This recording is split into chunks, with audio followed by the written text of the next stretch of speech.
តាមរយៈ page ដែលមានឈ្មោះថា Young Leadership Foundation Cambodia ដល់បានបង្ហោះសារព័ត៌មានមួយសំខាន់ដែលទាក់ទងទៅនឹងវិស័យអាកាសចរស៊ីវិលនៅកម្ពុជាហើយទំនាក់ទំនងជាមួយនឹងអាមេរិកតែម្ដង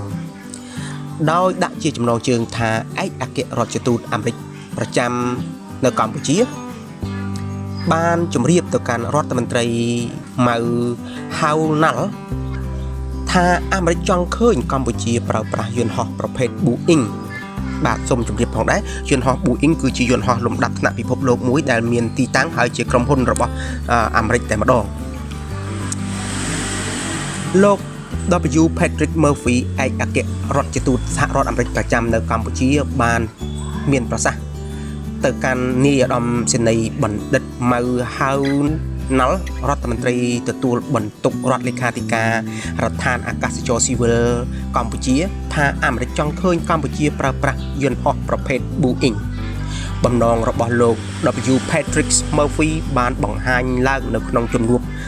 សម្ដែងការគួសមនៅក្នុងការពិភាក្សាជាមួយនឹងបណ្ឌិតម៉ៅហាវណាល់ស្ដីពីការពង្រឹងកិច្ចសហប្រតិបត្តិការលើវិស័យអាកាសចរស៊ីវិលនាពេលអនាគតរវាងកម្ពុជាអាមេរិកនៅថ្ងៃទី18ខែឧសភាឆ្នាំ2020នេះយោងទៅតាមលេខាធិការដ្ឋានអាកាសចរស៊ីវិលបានឲ្យដឹងថាក្នុងជំនួបសម្ដែងការគួសមនឹងការពិភាក្សានេះបានលើកឡើងនៅការងារមួយចំនួនរួមមានការវិវត្តលើវិស័យអាកាសចរស៊ីវិលនៅកម្ពុជាជាពិសេសក្នុងកំឡុងពេល COVID-19 ការសាងសង់អាកាសយានដ្ឋានអន្តរជាតិគួរមានការប្រើប្រាស់អាកាសយានប្រភេទ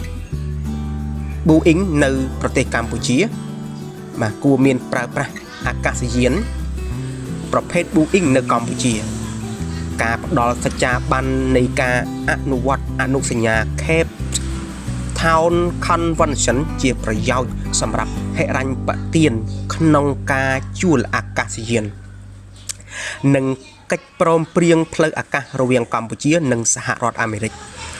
ការឆ្លើយតបទៅនឹងសំណួរទាំងនេះរដ្ឋមន្ត្រីម៉ៅហាវណាល់សូមអធិស្ឋានបាទលោករដ្ឋមន្ត្រីម៉ៅហាវណាល់បានបញ្ជាក់ថានៅក្នុងរយៈពេលចុងក្រោយនេះវិស័យអាកាសចរស៊ីវិលកម្ពុជាមានការរីកចម្រើនគួរឲ្យកត់សម្គាល់រហូតដល់ក្រុមហ៊ុន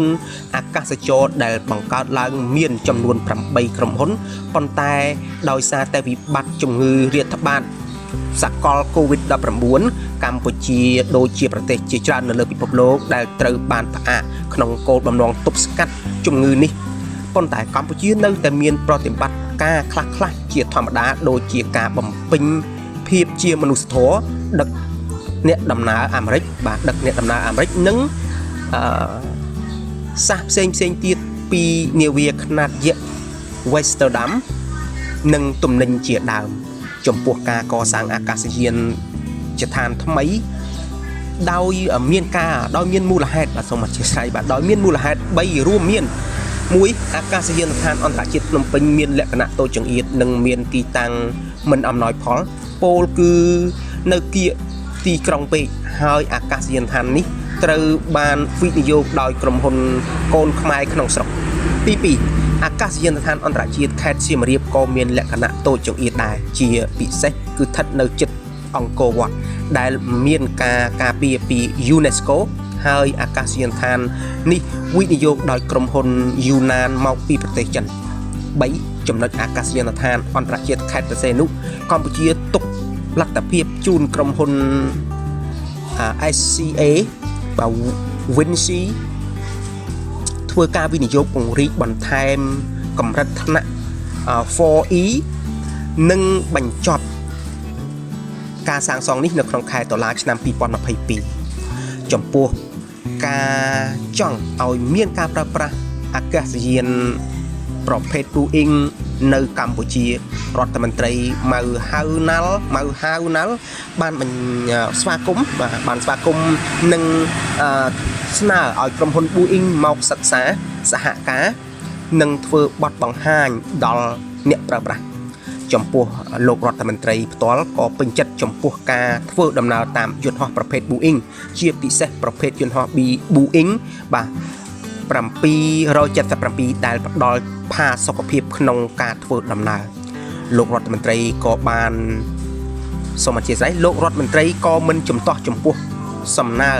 គិតគូរពីអនុសញ្ញា Cape Town ផងដែរបាទ Cape Town Convention នេះតែលោកក៏បានស្នើឲ្យឯកអគ្គរដ្ឋទូតសហរដ្ឋអាមេរិកផ្ដល់អ្នកប្រឹក្សានិងជំនួយបច្ចេកទេសក្នុងដំណើរការនេះចំណែកឯចំពោះកិច្ចព្រមព្រៀង